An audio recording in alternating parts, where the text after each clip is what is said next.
Ikaw lamang aking kanlungan, sa piling mo ako'y mananahan, pagkat ikaw lamang aking kalakasan. Sa piling mo tagumpay ko'y naranasan.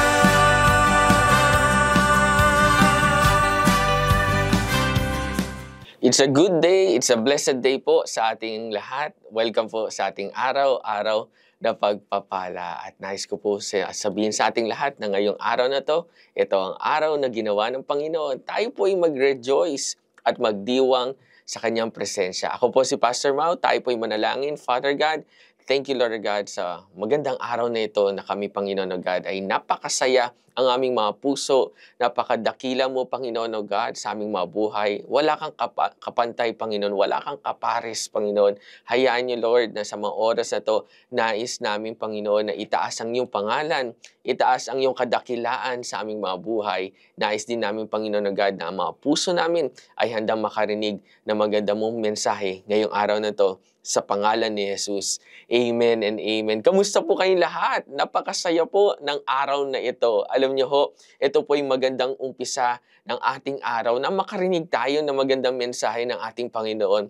Alam niyo ho, sa mga tao o sa ibang tao, nakakasanayan ho natin makarinig ng mga balita, pagbukas natin ng radyo, pagbukas natin ng Facebook, nandun na ang mga balita. Amen po. Pero ngayong araw ho nito, pakinggan ho natin ang magandang mensahe ng Panginoon para ho sa ating lahat. Amen. Alam niyo, nais na sabihin sa atin ng Panginoon na ngayong araw po na to, kamusta po ang ating mga puso? Amen po ba?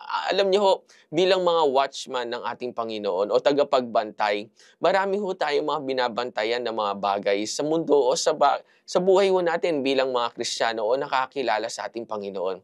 Nais ng Panginoon na hindi lang mga bagay na ginagawa niya na nakikita natin ang kailangan natin bantayin. Amen po o bantayan. Amen po. Bagkus nais din ng Panginoon na bantayan din ho natin ang ating mga puso. Ating pong tunghayan in Proverbs chapter 4 verse 23 that above all else, guard your heart. Amen po. For everything you do flows from it. Amen po. Ito po yung pinapaalala sa ating lahat na guard our heart. Amen po. Guardyahan natin, bantayan natin ang ating mga puso dahil lahat po ng bagay ay dyan po nanggagaling. Kapag ikaw ay masaya, amen po ba, ay ang puso mo ay masaya.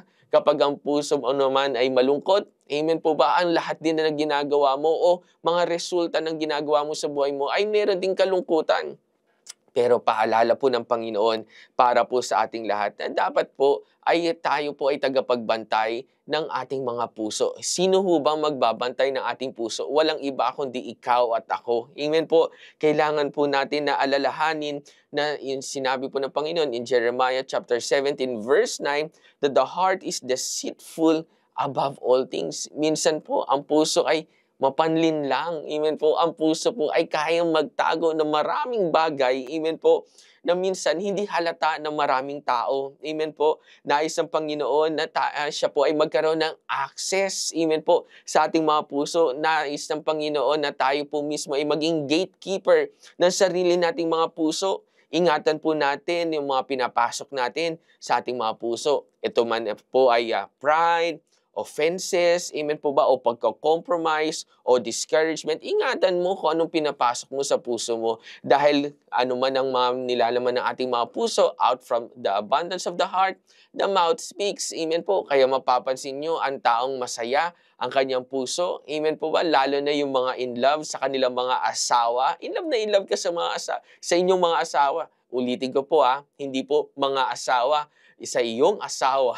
Amen po. Ay tunay nga na kapag ikaw ay ang puso mo walang ibang laman ay kundi pagmamahal ng Panginoon at pagmamahal mo sa asawa. Ano nangyayari? Nagiging sweet ka sa asawa mo. Nagiging mapagmahal ka sa asawa mo. At ito ay nagiging daluyan ng inspirasyon ng banal na spirito para tayo po ay tumahak sa nais ng Panginoon. Amen po. Kaya nais ng Lord na ingatan ho natin yung pinapapasok natin sa ating mga puso. Dahil in Matthew chapter 5, Verse 8, blessed are the pure in heart, for they shall see God. Amen po. If you want to see God every day in your life, if you want to see God every day in our lives, amen po, let us continue to be pure in hearts. Amen po. Hayaan po natin yung puso natin ay walang lugar dyan ang galit. Amen po. Walang lugar dyan, kumbaga, ang mga bagay na hindi ka nais-nais o baka meron ka pang tinatagong tampo dyan o mga bagay na alam mong na bit-bit mo simula nung bata ka. Amen po. Ay hayaan mo naman na ibigay mo at isurrender mo kay Lord.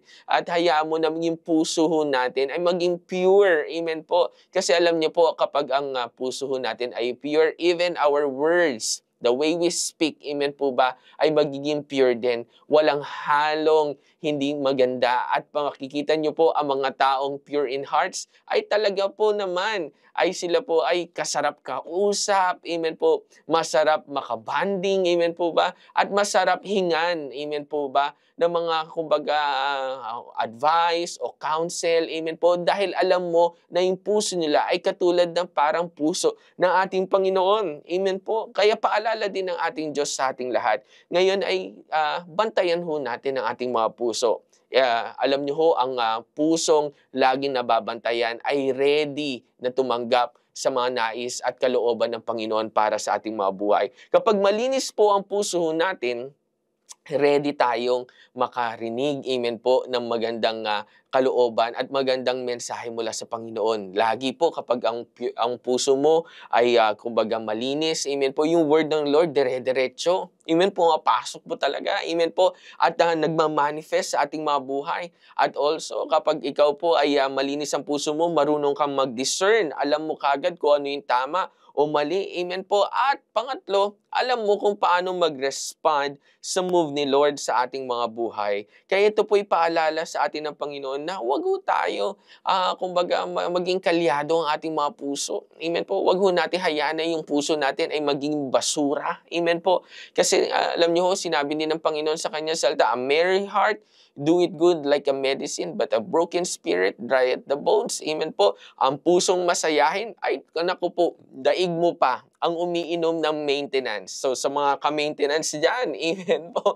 sa mga umiinom ng mga gamot nila, pang sugar, pang cholesterol, o ano pa mang bagay, alam nyo ho, kung umiinom kayo niya ng mga gamot nyo, wala hong problema dyan, pero hayaan nyo rin po na mga puso ho natin ay maging masayang masaya araw-araw sa tulong ng banal na Espiritu sa ating mga buhay. Kaya hayaan nyo po sa buhay ho natin araw-araw, paano ba i-develop yung pusong masayahin? Maging grateful ka. Amen po. Tingnan mo yung mga bagay na ginagawa ng ating Panginoon sa ating mga buhay. Maging thankful ka. You will always thank the Lord. Salamat, Lord, sa mga ginawa mo, sa mga bagay na gagawin mo. At alam nyo, kailangan looking forward ka sa mga bagay na nais ng Panginoon na ipagkaloob sa iyo. Amen po. Remember, merong mga bagay na nais ng Panginoon iparanas sa ating lahat bilang mga taong kumbaga ang puso ho natin ay malinis, ang puso ho natin ay sumusunod sa Panginoon, ay makakaranas po tayo ng kabutihan ng ating Diyos. Kaya paalala lang po, ngayong pong araw na ito, check po natin ating mga po, kamusta ba siya? Alam ko po, tumitibok yan. Ay kung pumipintig po yan, meron po yung pagtibok, amen po. Pero hindi lang po sa pagtibok ng ating puso, nakikita na ang tao ay kumbaga masaya. Alam niyo po, number one, para makita mong ikaw ay masaya sa ating Panginoon, hayaan mo na ang salita ng Diyos ay manahan sa ating mga puso. So tayo po'y manalangin. Panginoon, salamat sa araw nito na kami po ay Panginoon, na ang puso namin ay masayang masaya. At Lord, kung meron man nalulungkot ngayon ang kanilang mga puso, Lord, pasayahin mo, Holy Spirit, ang kanilang mga puso.